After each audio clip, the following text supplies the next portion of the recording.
Good, donc deuxième sous-partie. Deuxième sous-partie. Dans cette deuxième sous-partie, après avoir regardé avec vous certains passages de la Bible, on ne les a pas tous regardés. Il y a dans le Nouveau Testament des dizaines de passages qui parlent de délivrance, qui parlent d'esprits impurs, de démons et comment en être délivré. Le Seigneur Jésus-Christ opérait beaucoup de délivrance. Dans son ministère, le Seigneur Jésus-Christ faisait essentiellement 3 ou 4 choses. Il chassait des démons, il guérissait des malades, il proclamait la bonne nouvelle. C'est pas mal les 3 choses essentielles qu'il faisait. Et ce sont 3 éléments qui doivent être présents dans nos vies. Alors, mon témoignage par rapport justement à la délivrance, j'ai pris quelques notes pour ne pas oublier les choses essentielles. Je suis venu au Seigneur Jésus-Christ en 2008, donc c'est en 2008 que le Seigneur m'a amené à la repentance et que j'ai commencé à marcher avec le Seigneur. Et très rapidement, j'ai commencé à évangéliser, à faire du porte-à-porte, à prêcher l'évangile dans les rues. Le Seigneur m'a amené à la sanctification au niveau de ce qui touche l'impudicité, parce que je vivais encore dans la fornication à l'époque avec ma copine. Et puis après, 1 an et demi à marcher avec Christ, mais à avoir encore un pied dans la fornication. Le Seigneur m'a vraiment convaincu de pécher. J'ai laissé aussi la fornication. Et là, Christ a commencé à m'utiliser vraiment plus abondamment pour donner des conférences un peu partout ici en Europe, pour prêcher dans des universités, des églises, etc. Et dans la Caraïbe aussi. Donc le Seigneur me bénissait vraiment en me permettant d'être utile abondamment pour son royaume. Toutefois, dans tout ceci, malgré le fait que je le savais, il y a beaucoup de choses que je ne connaissais pas au sujet de la marche avec Christ. Et notamment, l'un des éléments était la délivrance. C'est pas que je ne connaissais pas. En lisant la parole de Dieu, on voit clairement dans l'Écriture que le Seigneur pratiquait les délivrances et les guérisons. Et je le voyais clairement, mais je ne voyais pas ces choses-là présentes dans ma vie. Donc je n'ai jamais à cette époque-là fait de délivrance. J'ai jamais à cette époque-là guéri des malades. Et ça, c'est quelque chose qui me frustrait beaucoup. Je me souviens avoir été dans les rues de Montréal et puis prêcher l'évangile, le fait que le Seigneur Jésus-Christ est mort pour nos péchés, est enseveli et ressuscité, appeler les gens à la repentance, et avoir des musulmans qui prêchaient à côté de moi l'évangile de leur religion. Et j'étais comme, Seigneur, mais quelle est la différence entre moi et eux? C'est simplement parole contre parole. Pourquoi est-ce que ta puissance ne se manifeste pas, Éternel? Et 2013, vraiment dans beaucoup de frustration en fait, et je sais pas comment, peut-être pas désespoir, mais vraiment une soif, un désir de voir davantage. J'étais monté sur la montagne, jeûner, prier, chercher vraiment que le Seigneur ouvre les écluses des cieux et m'amène dans cette dimension-là. Mais rien ne s'est passé à cette époque-là. Puis peu à peu, le temps a passé, vers 2015, 2016, j'ai commencé à rechercher sur Internet des frères qui prêchent la sanctification, qui vivent une vie de sainteté, et qui prêchent l'évangile de Christ, et en même temps qui ont des démonstrations de puissance. Parce que je vois des démonstrations de puissance, mais souvent avec des faux prophètes, avec des hommes qui n'étaient pas fidèles à Dieu. Et je suis tombé sur un frère qui s'appelle Torben, et j'ai beaucoup appris et en le regardant, Torben Sondergaard, et notamment au niveau de la guérison. Fait que j'ai commencé 2015-2016 à prier avec autorité pour la guérison. Je commande à la maladie de quitter maintenant au nom de Jésus-Christ. Je leur donne la guérison au nom de Jésus. Et j'ai commencé à voir les premières guérisons dans le service que je rendais au Seigneur. Mais au niveau de la délivrance, rien ne se passait. Et pourtant, à cette époque de ma vie, j'étais en contact chaque semaine avec des personnes qui avaient de gros problèmes avec des esprits impurs, puisque je m'occupais de prostituées puis d'itinérants. Donc ce qu'on appelle les sans domicile fixe en France. Donc des gens qui avaient des immenses problèmes, vraiment de niveau de possession très important qui les liait totalement. Mais malheureusement, ne connaissant pas la délivrance, j'étais incapable de les aider dans cet aspect. Donc je leur donnais la parole de Dieu, je priais pour eux, la nourriture, mais sans pouvoir les aider davantage. Début 2019, le Seigneur ouvre mes yeux par rapport au concept, par rapport au système, aux églises bâtiments, à ces églises du système. Dans le fond, il me montre à quel point c'est pas son église, dans le fond, et qu'on doit sortir de Babylone, sortir de là. Et c'est à partir de là que le Seigneur a commencé vraiment à me permettre de rentrer dans la dimension de la délivrance. Je me souviens que, en fait, l'un des éléments par lesquels ça a commencé, c'est que moi je sortais du milieu pentecôtiste à ce moment-là, puis lorsque je priais ou lorsque j'écoutais une prédication, il pouvait m'arriver de faire d'avoir un spasme comme ça dans le corps, un spasme qui m'amenait à parler en langue sans vraiment le contrôler. Puis moi je pensais que ça venait du Saint-Esprit. Puis un frère qui s'appelle Yannick me dit, il me prend à part un jour, il me dit, Mehdi, Ça fait plusieurs fois qu'on est réunis ensemble, puis je te vois à des moments, tu es comme saisi d'un spasme, et j'ai déjà vu ça chez d'autres personnes, puis ça s'avérait que ça venait pas de Dieu. Je pense que cette manifestation que tu as, Mehdi, vient pas de l'Esprit du Seigneur. Oh, moi je t'ai surpris parce que moi j'étais persuadé que c'était le Saint-Esprit qui m'amenait à réagir comme ça des fois. Et quand il me dit ça, je dis écoute, j'ai avec humilité, je dis bon, peut-être t'as raison, là, j'en sais rien. Fait que, il me dit est-ce que tu veux que je prie pour toi là-dessus? Je dis oui, vas-y, prie. Fait qu'on va dans ma voiture, et puis il commence à prier, et à ordonner à l'esprit mauvais de partir. On a resté là 10 minutes, c'est rien passé du tout. C'est rien passé. C'est pas parce qu'il n'y avait rien. Parce que 1 mois plus tard, je vous en parlerai après, je vais être délivré de beaucoup de démons. C'est pas qu'il n'y avait rien, mais c'est que j'étais pas disposé à recevoir la délivrance. Tout est toujours une question de foi, de croire, de repentance et de confession aussi. Puis là, moi, dans mon esprit, j'étais comme, bon, si tu veux, vas-y. Mais je n'étais pas vraiment disposé, puis je n'étais pas convaincu de ce qui se passait.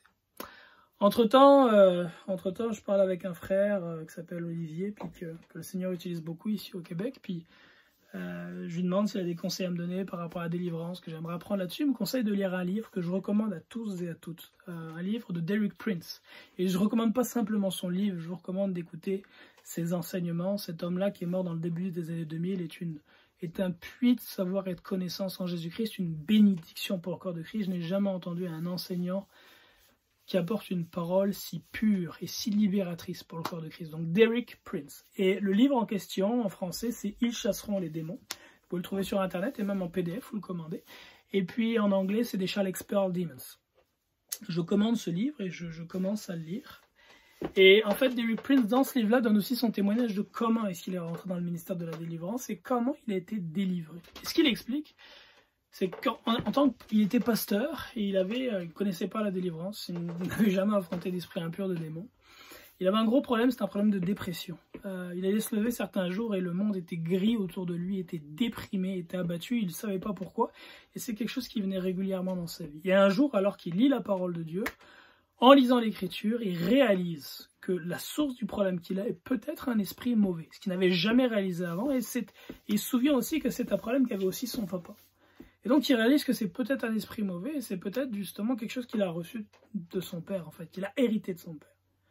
Ce jour-là, il choisit de prendre autorité, de se repentir, et de commander à cet esprit-là de sortir au nom du Seigneur Jésus-Christ. Et l'esprit l'a quitté, il n'a plus jamais eu ce problème de dépression. Et c'est avec cette première step qu'il a commencé à rentrer dans le ministère de la délivrance. Et dans le fond, ce qu'il dit, et puis j'ai écouté d'autres personnes qui faisaient la délivrance à cette époque, je faisais beaucoup de recherches, expliquaient que si tu vis une situation, une tentation, quelque chose dans ta façon de faire, de penser, d'agir, qui n'est pas ce que tu veux. Tu agis, mais tu n'agis pas de la façon dont tu aimerais. Tu penses à quelque chose, tu n'as pas envie d'y penser. Si tu vois en fait qu'en toi, il y a deux volontés qui sont clairement opposées, et une force qui t'amène à vouloir faire une volonté que tu ne veux pas, c'est un indice assez clair qu'il y a un esprit à l'intérieur de toi, un esprit mauvais qui veut t'amener dans une voie qui n'est pas celle que tu désires, qui est la voie de la pureté. Et moi, c'est exactement ce qui se passait à cette époque-là au niveau de la convoitise des femmes. Étant dans le monde, j'ai abondamment convoité et ouvert des portes larges comme ça à l'ennemi. J'étais dans un groupe de potes, on s'appelait Booty Love Gang, c'était un groupe qui faisait du rap pornographique, si on peut dire ainsi, là, des lyrics qui étaient simplement tournés vers la débauche sexuelle. Et tout ce que nous aimions était ça. Fait que dans ma vie dans le monde, dans ma vie dans le monde, j'ai ouvert vraiment de grandes portes à la convoitise. Et à cette époque-là de ma marche, là, donc début 2019, j'avais des combats énormes avec la convoitise. J'ai jamais eu de problème, par la grâce de Dieu, de pornographie dans ma marche avec le Seigneur Jésus-Christ. C'est pas un lien que j'ai, ce n'est pas une tentation, oui, j'ai été tenté souvent, mais par la grâce de Dieu, sans chuter, sans tomber. Et il n'y a pas une force énorme de ce côté-là. Par contre, marcher dans la rue, aller dans un café, dans l'université, peu importe, aller au travail et voir des femmes physiquement attrayantes et vêtues de façon déguisée est quelque chose qui est difficile. Et à ce moment-là, c'est extrêmement dur pour moi. Je me souviens être assis dans un café et j'avais l'impression que toutes les jeunes filles qui étaient autour, leur esprit était comme tourné vers moi et j'avais une tentation énorme de les regarder, mais je voulais pas, je me sentais oppressé, complètement oppressé de sentir cette force en moi qui voulait convoiter. Et de l'autre côté, moi, je ne voulais pas. It was really hard. Et je pouvais vraiment sentir cette force qui m'amenait à vouloir, à désir, qui combattait en moi pour m'amener à convoiter du regard. Et quand j'ai lu le témoignage de Derek Prince, j'ai réalisé que très probablement, ce problème que j'avais était un problème d'esprit impur. Un matin, dans ma chambre de prière, dans ma salle de prière, je prends le choix de partir du principe que c'est un esprit impur et d'affronter cet esprit-là. Et j'ai commencé par me repentir, par me confesser. J'ai dit au Père que je me repentais de tous les péchés que j'avais commis dans ma vie qui m'avaient pu ouvrir la porte à un esprit de convoitise, à cet esprit mauvais. Et notamment ceux que j'avais commis avant de rencontrer le Seigneur quand j'étais dans la culture hip-hop, les clubs de nuit, toutes ces choses-là. Je suis repenti auprès du Père, verbalement. J'ai confessé à Dieu ma faute, je lui ai demandé pardon et j'ai renoncé à cette faute-là. Après avoir fait ainsi, j'ai dit, et maintenant, je commande à tout esprit mauvais en moi de sortir au nom de Jésus-Christ de Nazareth. Esprit impur, esprit de convoitise, tu n'as plus ta place en moi, je te commande de quitter maintenant au nom de Jésus-Christ de Nazareth. Tu sors. Et j'attends. Et après, je dirais 30 secondes, une minute, c'était rien passé. Là, je commence à écrire quelques notes dans mon carnet de prière. Et peut-être 1-2 minutes après que j'ai commencé à écrire, je suis pris d'un bâillement et d'un spasme dans tout le haut du corps. Et je vais vous simuler un petit peu comment ça s'est fait. J'étais dans cet état.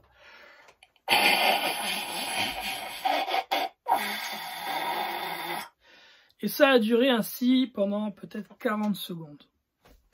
Lorsque ça a fini, je me suis senti comme allégé. Et pendant tout le temps où j'étais en train de bâiller avec ce spasme énorme dans le haut du corps, je me demandais qu'est-ce qui se passe. Mais il dit, tu es en train de virer fou, parce que c'était comme mon corps, mais c'était comme quelque part pas moi qui faisais ça. Et quand ça a fini, je me suis senti vraiment léger et j'ai réalisé que j'ai probablement reçu la délivrance. C'est probablement l'esprit impur qui est sorti. Et effectivement, la journée qui a suivi, j'avais plus de force là en moi qui m'amenait à convoiter du regard lorsque j'étais dans la rue, les femmes qui passaient. C'est pas qu'il n'y a plus de tentation, les tentations sont encore là, mais il n'y a plus de force qui est là pour combattre contre ma volonté de me sanctifier dans le fond. Fait que c'est vraiment un choix qui est libre maintenant si je choisis de convoiter ou de ne pas convoiter dans le fond. Et ça, c'est la première délivrance que j'ai reçue. Maintenant, ce dont je ne me doutais pas, c'est qu'il y avait encore beaucoup d'esprits mauvais en moi. Mais vraiment beaucoup d'esprits mauvais en moi, beaucoup de démons. Et je ne m'en doutais absolument pas. Et c'est quelques jours plus tard, alors que je vais être réuni avec des frères, qu'ils vont se manifester et sortir dans une séance de délivrance qui va durer à peu près 4-5 heures. Puis j'en parle dans la prochaine sous-partie. Que Dieu te bénisse.